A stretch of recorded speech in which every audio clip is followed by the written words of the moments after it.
Vallahi şey nesin valla? Merdiven yapıyoruz camiye çıkmak için. Merdivenimiz yoktu. Allah razı olsun. Bugün şu Hazretleri bize yoldan gösterdi. Buna yardımcı oluyor.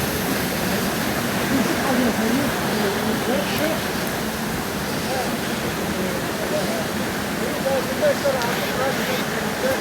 buradan yollanmadan Deneklerden dolayı aşağı yukarıdan aşağıya kadar yuvarlandık aşağıya kadar. Bu sayede ne olacak?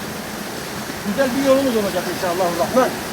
Allah sebep olanlardan da yardım edenlerden de razı olsun inşallah. Evet.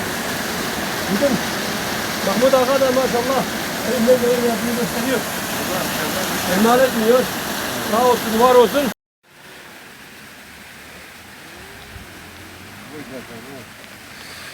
guarda, ne var hemen yani. Hadi. Bak.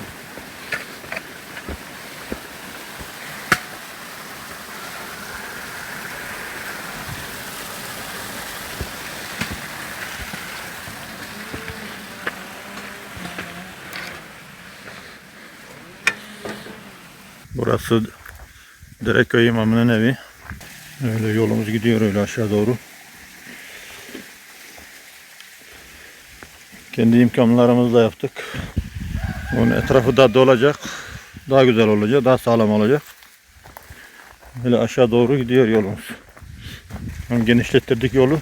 Buradan kestirmeden aşağı doğru basamak yaptık. Evet, basamaklarımız başlıyor.